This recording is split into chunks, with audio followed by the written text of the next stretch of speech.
Ce jour-là, c'est l'effervescence au village, plus précisément sur la place du village. On y a apporté, ce matin même, une immense pièce de bois. Jeannot, du haut de ses 4 ans, s'interroge. Mais c'est qui a fait ça? Et pourquoi? Comme il vient juste d'arriver, il a presque l'impression d'avoir manqué quelque chose. Il entend 2 dames qui discutent. Oh, il a fallu au moins 4 ouvriers pour apporter cet immense bois ici. Et après, il semble que ces ouvriers aient installé juste à côté 2 chevalets et une planche pour faire une table. Au même moment, Jeannot aperçoit de l'autre côté de la place du village un homme qui s'avance. Béret sur la tête, foulard rouge autour du cou, une longue blouse de travail, il porte un sac à dos. Quand il arrive, au milieu de la place, il pose son sac, l'ouvre, en retire une sorte de tissu qu'il déroule sur la table. C'est un étui avec une multitude d'outils tout bien rangés.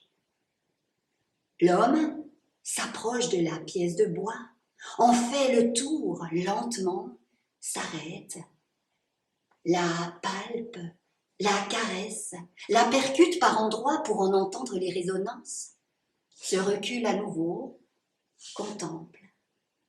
L'enfant observe curieux. L'homme a saisi un outil et il se met au travail, lentement, patiemment, presque gravement, amoureusement. Ses gestes sont à la fois précis, fins, ajustés et infiniment doux. Sculpter, caresser, s'éloigner, contempler. L'enfant qui s'est assis sur un muret durant toute la matinée ne perd pas une miette de cette étrange chorégraphie. Mais à midi, sa mère l'appelle plusieurs fois. Ah, il renacle, il aimerait bien rester là. Mais bon, en traînant les pieds, il rentre à la maison, il avale son repas et dès qu'il a terminé, libre comme l'air, il retourne à la place.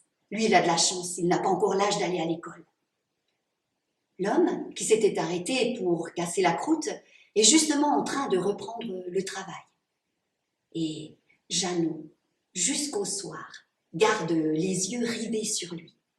Un sculpteur, lui ont dit ses parents.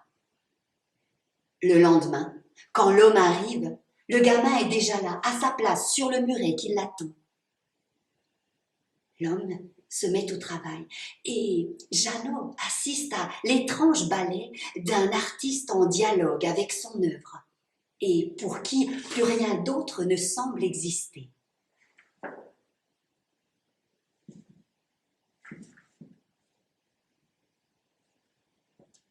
Au fil des jours, l'enfant émerveillé voit apparaître la silhouette d'un animal. Un corps solide, 2 oreilles, des naseaux. « C'est un cheval, j'en suis sûre !» annonce Jeannot lorsqu'il rentre le 4e soir à la maison.